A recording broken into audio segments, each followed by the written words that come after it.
नमस्कार दोस्तों, बहुत बहुत स्वागत है आपके अपने डॉक्टर अनुराग तिवारी ऑफिशियल चैनल पे।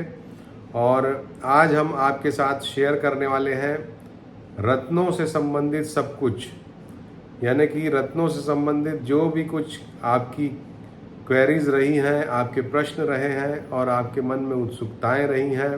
जो लोग ज्योतिष जानते हैं उनके भी मन में कुछ कन्फ्यूजन रहते हैं, तो वो सारे कन्फ्यूजन्स आज हम कोशिश करेंगे कि इस वीडियो के माध्यम से क्लियर कर सकें। तो इसमें हम आपको एकदम बेसिक लेवल से बताएंगे और बहुत ही ज़्यादा क्रिटिकल चीज़ों का भी डिस्कशन हम इस वीडियो में करेंगे। तो अंत तक इस वीडियो को देखिएगा, कोई भी एक पॉइंट आपसे मिस नहीं हो जाए, इस बात का ध्यान रखिएगा। दोस्तों, सबसे पहले रत्नों की दुनिया में आपको लेके चलता हूँ, जिसमें हर ग्रह के लिए कुछ रत्न मुकर्रर किए गए हैं, फिक्स किए गए हैं, जिसमें से प्रमुख रत्न भी होते हैं और कुछ उपरत्न होते हैं। तो आज हम प्रमुख रत्नों की ही बात करेंगे, जैसे कि गुरु के लिए पुखराज, शुक्र के लिए डायमंड, मंगल के लिए मूंगा, सूर्य के लिए माणिक्य, चंद्रमा के लिए मोती, राहु के लिए गोमेद, लहसुनिया केतु के लिए, शनि के लिए नीलम और बुध के लिए पन्ना। इस तरह से सभी 9 ग्रहों के लिए एक एक मुख्य रत्न होता है और हर रत्न की अपनी एक विशेषता होती है। जैसे कि एक बेसिक क्वालिटी भी होती है रत्न की, जो कि मैच करती है उस प्लैनेट से। जैसे अगर आप पुखराज पहनते हैं तो वो आपको धन धान्य देता है, वो आपकी लाइफ को अच्छा रखता है, आपको प्रॉस्पेरिटी देता है। उसमें एक परिवार के साथ आप जो अच्छे से रहना चाहते हैं वो रह पाते हैं। दूसरे नंबर पे अगर हम बात करें तो मोती को अगर हम देखें तो वो शीतलता प्रदान करता है, मोती धन भी प्रदान करता है। और मोती मुख्य रूप से, ये बेसिक ट्रेड्स हम चर्चा कर रहे हैं आपसे, तो मोती जो है बेसिकली धन प्रदान करता है, बेसिकली शांति प्रदान करता है, और जो मानसिक तनाव होता है, मानसिक अवसाद होता है, उसको भी मोती दूर करता है। इसके बाद माणिक्य की अगर हम बात करें तो माणिक्य जो है नौकरी पेशा लोगों के लिए, या जो सत्ता चलाना चाहते हैं, जो लोग अपनी दम पे बहुत कुछ करना चाहते हैं, जिनकी होलसेल वगैरह की इंडस्ट्री है, होलसेल वगैरह का काम है, तो ऐसे लोगों के लिए माणिक्य रत्न बहुत अच्छा माना जाता है। और प्रोफेशन वाइज भी ये प्रोफेशन वाइज हम अगर डिस्कस करेंगे तो बहुत लंबा हो जाएगा, तो वो मैं नहीं डिस्कस कर रहा हूँ। इसके बाद नीलम पे आ जाइए, जो कि जिसके बारे में बहुत ज़्यादा लोगों के मन में डर रहता है, और कि नीलम बना भी देता है और बिगाड़ भी देता है। बड़े बड़े सेलिब्रिटीज़ नीलम पहनते हैं, ज़्यादातर नीलम पहनते हैं, लेकिन नीलम की तासीर जो होती है वो नीलम चीज़ों को बहुत तेज़ी से मूव करता है, इसलिए उसको खतरनाक ग्रह माना जाता है। घटनाओं को तेज़ी से अंजाम देने वाला ये रत्न होता है। और नीलम मुख्य रूप से अगर आप कोई बड़ी बिजनेस का काम करना चाहते हैं, बड़ा बिजनेस खोलना चाहते हैं, अगर आप कोई कॉन्ट्रैक्चुअल काम करना चाहते हैं, अगर आपके हाथ पैरों में, हड्डियों में, पैरों में विशेष करके दर्द रहता है, तो इस तरह की जो चीज़ें हैं, या आप बहुत एग्रेसिव महसूस करते हैं, आप थोड़ा शांति चाहते हैं, ऐसी चीज़ों में नीलम सुटेबल देखा गया है। पन्ना जो है वो बुध का रत्न है, तो वो वाणी को बहुत अच्छा बनाता है, वाक चातुर्य बना देता है व्यक्ति को। व्यक्ति तेज़ी से सोचने लगता है और जो उसको बोलना है उसी तरह की बातें करता है, बात करने में उसका कमांड आ जाता है। पन्ना भी अपने आप में नीलम और पन्ना का एक बहुत अच्छा कॉम्बिनेशन माना जाता है, और ये कॉम्बिनेशन, इसको बुढ़ापे की लाठी भी कहा जाता है, क्योंकि ये दोनों बड़ी शांति और सहजता से जीवन को आगे बढ़ाते हैं। और जवान लोग भी नीलम और पन्ना पहन सकते हैं। तो ये एक तरह से ये जो कॉम्बिनेशन है, ये व्यक्ति को बहुत अच्छा गाइडेंस देता है, प्रोवाइडेड दैट ये आपकी लग्न के हिसाब से शुभ हो। इसके बाद आ जाइए आप गोमेद में आ जाइए। तो गोमेद जो है वो राहु अगर आपका बिगड़ा हुआ है कुंडली में, राहु के कारण आपके जीवन में अस्थिरता है, उठापटक है, परेशानी है, तो ये आपको स्ट्रीमलाइन करता है राहु। जो लोग बहुत ज़्यादा जिनका दुनियादारी नहीं समझते हैं, ऐसे लोगों के लिए भी गोमेद काफ़ी अच्छा माना जाता है। इसके बाद लहसुनिया जो है ये रत्न विशेष है। अगर आपको मानसिक अवसाद रहता है, अगर आपको परेशानी रहती है, अगर आपको चीज़ों में मन नहीं लगता, अगर आपको मन उचाट सा लगता है, ऐसी परिस्थितियों में लहसुनिया काफ़ी अच्छा काम करता है। तो ये बेसिक चीज़ें मैं आपको बता रहा हूँ जो उसके बेसिक ट्रेड्स हैं। तो मेरे ख्याल से सारे रत्नों के बेसिक ट्रेड्स हो गए हैं। अगर कोई छूटा होगा तो मैं क्षमा प्रार्थी हूँ। हीरा अब छूटा हुआ है। तो डायमंड जो है वो डायमंड व्यक्ति को काफ़ी स्थिरता प्रदान करता है और एक उसमें मैग्नेटिक पावर भी प्रदान करता है, जिसके कारण जो शुक्र से संबंधित प्रोफेशन में है, गायन, वादन, संगीत, नृत्य, सिनेमा, फिल्म इंडस्ट्री, इससे संबंधित जो लोग हैं उनमें एक आकर्षण शक्ति पैदा करता है डायमंड। तो ये बेसिक ट्रेड्स हैं, ये बेसिक चीज़ें हैं जो कि रत्न आपको प्रदान करते हैं। अब सबसे बड़ा प्रश्न है कि कौन सा रत्न धारण करना चाहिए किसी भी व्यक्ति को। क्या राशि के आधार पे रत्न धारण कर लेना चाहिए?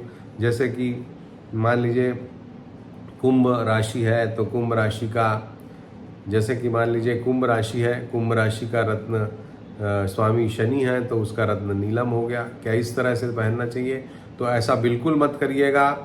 ये बिल्कुल गलत अवधारणा हो जाती है यदि आप राशि के आधार पर रत्न धारण कर लेते हैं।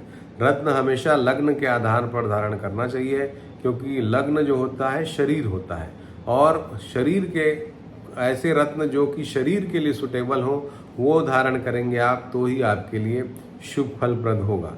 लेकिन चंद्रमा को या राशि को हम नहीं छोड़ सकते।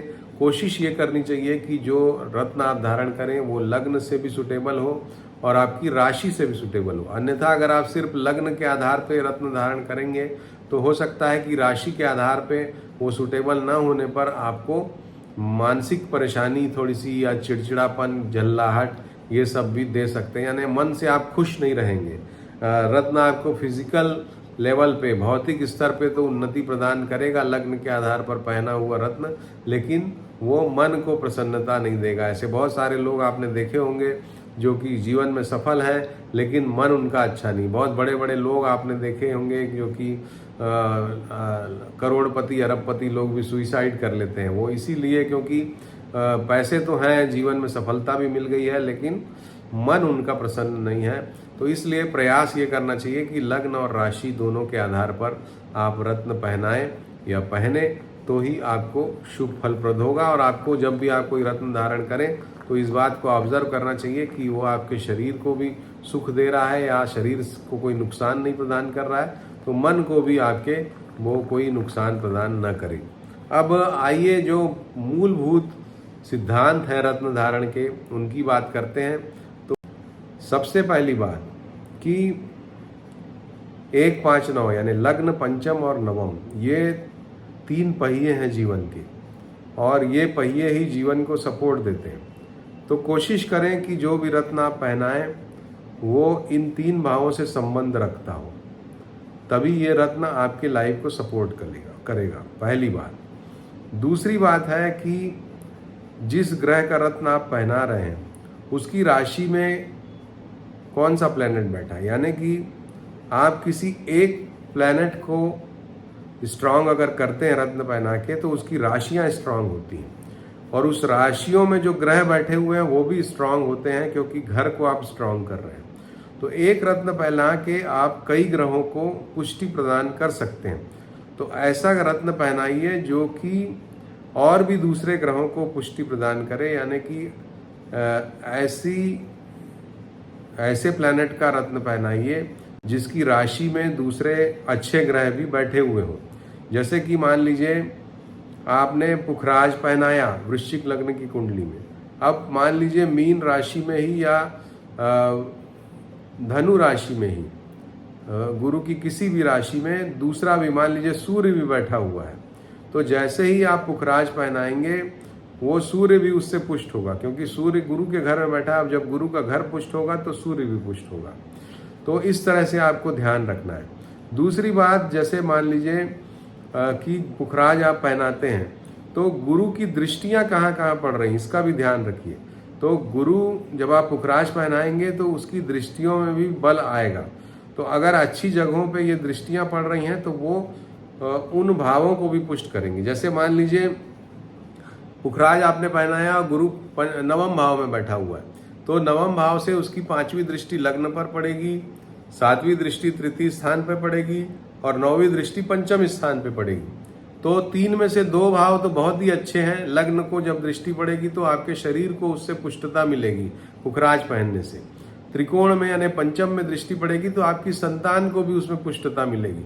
तृतीय पर पड़ेगी तो आपके छोटे भाई को पुष्टता मिलेगी। तो एक पुखराज पहनने से आपने इतनी सारी चीजों को और भी साध लिया। तो ये भी आपको ध्यान रखना चाहिए।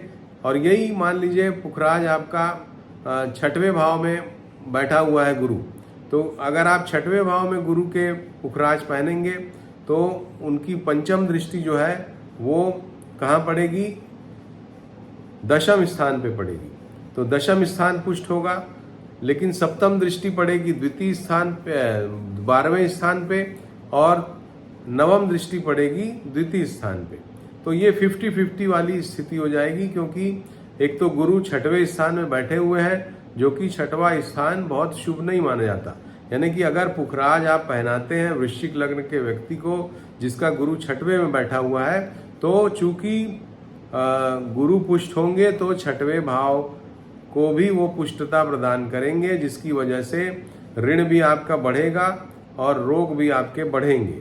हालांकि वो दोनों चीजें कभी भी इतनी ज्यादा नहीं बढ़ पाएंगी कि वो आपके जीवन को तहस नहस कर सकें, क्योंकि गुरु किसी भी चीज को अपने कंट्रोल में रखते हैं। तो 6वें भाव में जब गुरु बैठे रहेंगे और उसका रत्न आप पहनेंगे गुरु का, तो गुरु 6वें भाव में पुष्टता, गुरु जहां भी बैठते हैं उसको बड़ा कर देते हैं, उनका नाम ही है गुरु। तो वो आपके ऋण को भी बड़ा करेंगे, रोग को भी बड़ा करेंगे और शत्रु को भी बड़ा करेंगे। इसलिए 6वें भाव में यदि गुरु बैठे हुए हैं तो आप तब तक मत पहनाइए जब तक ये दूसरे पॉइंट्स जो हैं उससे आपको फायदा ना हो रहा हो।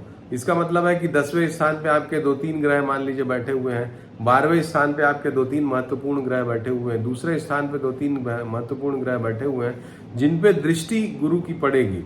तो ऐसी स्थिति में ही आप पहनाइए। या गुरु की जो दोनों राशियां हैं धनु और मीन, इसमें कोई बहुत इंपॉर्टेंट प्लैनेट बैठे हुए हैं तो आप 6वें स्थान के गुरु का भी पत्थर पहना सकते हैं। तो ये महत्वपूर्ण बात है कि 6वें, 8वें, 12वें भाव में कोई ग्रह बैठा हो तो उसका रत्न कब पहना है। तो आपको ये देखना पड़ेगा कि 6वें, 8वें, 12वें भाव में तो ग्रह बैठा है, लेकिन उससे मुझे कितने फायदे हो पा रहे हैं। तो ये जो मैंने आपको एक गुरु का एग्जाम्पल लेके बताया, पुखराज का एग्जाम्पल लेके बताया, उसी तरह से आप दूसरे जो ग्रह हैं उनका भी फायदा आप देख लीजिए और उसी आधार पे रत्न पहनाइए। तो ये हो गई कैसे आपको रत्न पहनाना चाहिए, किस बात का ध्यान रखना चाहिए। सबसे आसान है कि लग्न, पंचम, नवम का जो स्वामी है उनका आप रत्न पहनाइए। लेकिन जो दूसरी बातें मैंने बोली कि राशि में कौन कौन से दूसरे ग्रह बैठे हुए हैं जिसका आप रत्न पहना रहे हैं, या दृष्टि में कौन कौन से ग्रह प्रभावित हो रहे हैं, तो इस दृष्टिकोण से आपको इस बात का ध्यान रखना पड़ेगा। अब बहुत सारे दूसरे प्रश्न हैं जिनके जवाब आप चाहते हैं, जैसे कि रत्न कब पहनना चाहिए, कब उतार देना चाहिए। तो जब भी आप किसी की मृत्यु हो जाती है और आप श्मशान में जाते हैं, क्रिमेशन में जाते हैं, तो आप रत्न घर पर उतार के जाइए, गंगा जल मिश्रित पानी में अपना रत्न उतार दीजिए और उसके बाद आप जाइए, फिर आके स्नान वगैरह करके फिर भगवान का स्मरण करके पहन लीजिए। तो ये एक बात हो गई। दूसरी बात है कि रत्न कितने दिनों तक कोई भी रत्न पहना जा सकता है। तो कोई भी रत्न पहनने के लिए जो हार्ड स्टोन्स हैं जैसे कि पुखराज, नीलम, माणिक्य, ये सब जो है हार्डनेस की स्केल में इनकी हार्डनेस ज़्यादा है। तो इन रत्नों को, हीरा तो सबसे ज़्यादा हार्डेस्ट है, इन रत्नों को आप 5-6 साल आराम से पहन सकते हैं। लेकिन जो सॉफ्ट स्टोन्स हैं जैसे कि पन्ना है, जैसे कि मोती, मूंगा भी जल्दी खराब हो जाता है। तो इस तरह के जो रत्न हैं इनको आपको 3 से 4 साल में बदल लेना चाहिए, क्योंकि रत्नों में भी एक जागृति पाई जाती है और रत्न ज़्यादा पुराने होने से जीवन के थपेड़ों से प्रभावित हो जाते हैं और उनका भी प्रभाव कम हो जाता है। अब इसमें एक बात और बोल दूं कि अगर आपके पास इतने पैसे नहीं है, मान लीजिए पुखराज आपने पहना 30-40 हज़ार का पुखराज आपने पहना है, अब 5 साल बाद फिर आपको उतने पैसे आपके जनरेट नहीं हो पा रहे हैं, तो उसको रिचार्ज भी आप कर सकते हैं। रिचार्ज करने का तरीका है कि जिस रत्न को आप रिचार्ज करना चाहते हैं उससे संबंधित जो भी दालें हैं उसमें आप उसको, या जो भी ग्रेन्स है उसमें डुबा के एक दिन पहले रख दीजिए। जैसे मान लीजिए पुखराज का ही एग्जांपल ले रहा हूँ, पुखराज आपको रिचार्ज करना है तो बुधवार की रात में आप चने की दाल आपके यहाँ घर पे जिस भी बर्तन में रखी हुई है उसमें उसको गड़ा के अंदर घुसा के रख दीजिए पुखराज को, और फिर थर्सडे के दिन उसको 4 बजे निकालिए और शाम को, और 4-4:30 बजे उसको फिर से धो के जैसे अभिमंत्रित किया जाता है, अभिमंत्रित करके गंगा जल मिश्रित जल में डुबा के रखा जाता है और उसका पंचोपचार से पूजा की जाती है। उसमें आपको जो भी 5 तत्व हैं उनसे पूजा करनी है, जैसे कि आपको रोली, अक्षत, चंदन ये सब उनको चढ़ाना है। उसके बाद आपको अगरबत्ती से उस पूजा करनी है। उसके बाद अग्नि यानी कि आरती उसकी करनी है। इस तरह से जो पंचोपचार पूजन होता है उस विधि से आपको पुष्प भी उसको चढ़ाना है। तो इस तरह से आप जल, क्षिति जल, पावन, गगन, समीरा, सभी तरह के क्षिति जल, पावक, गगन, समीरा, ये 5 चीज़ों का उपयोग करते हुए किसी भी रत्न को अभिमंत्रित कर पाते हैं। और उसके बाद आप उसको भगवान का स्मरण करके, अपना निवेदन करके, किस उद्देश्य से आप पहन रहे हैं उसको धारण कर लेना चाहिए। तो ये हुआ तरीका पहनने का। अब इसमें एक चीज़ और कि रत्न कितने वजन का पहनना चाहिए। तो नॉर्मली जो ट्रेंड फॉलो किया जाता है कि 10 केजी आपका जो वेट है उसके पीछे एक रत्ती का रत्न आपको पहनना चाहिए। जैसे मान लीजिए आपका 50 किलो के आप हैं तो आपको 5 रत्ती वजन का रत्न धारण करना चाहिए। इसमें एक सोच ये भी है कि अगर रत्न की क्वालिटी बहुत अच्छी है तो आप कुछ कम वजन का भी रत्न धारण कर सकते हैं। जैसे 5 रत्ती के बदले 3-3.5 रत्ती का भी रत्न धारण कर सकते हैं, लेकिन 3-3.5 रत्ती से ज़्यादा वजन का ही रत्न धारण करना चाहिए, तभी वो कार्य करता है। रत्न धारण के बारे में मेटल्स का भी बहुत महत्वपूर्ण स्थान है। सही मेटल में जो है रत्नों को धारण करना चाहिए, जैसे कि पुखराज, माणिक्य और पन्ना, इनको सोने में धारण करना चाहिए। इसके अलावा नीलम को वाइट गोल्ड में धारण करना चाहिए या चांदी में धारण करना चाहिए। कभी कभी सोने में भी धारण करना होता है, वो कुंडली देख के बताया जा सकता है। तो नीलम इस तरह से पहनना चाहिए। मोती को चांदी में पहनना चाहिए। और इसके अलावा गोमेद, लहसुनिया जो है ये पंच धातु में या चांदी में धारण करना उचित माना जाता है। तो इस तरह से मूंगा जो है, मूंगा या तो कॉपर में पहने या गोल्ड में पहने, मूंगे के लिए ये 2 धातुएं हैं। तो इस तरह से धातुएं पहले से डिसाइडेड हैं।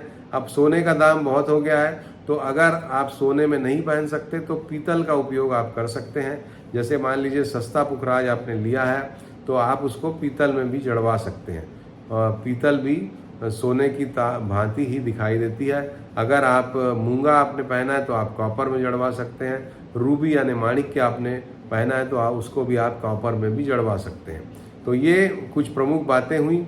और शुक्र का पत्थर जो डायमंड है वो छूट रहा था, तो डायमंड जो है वो वाइट गोल्ड में पहनना चाहिए, उसमें अच्छा रहता है। गोल्ड में भी उसको पहना जाता है, 18 कैरेट गोल्ड में उसको धारण किया जाता है।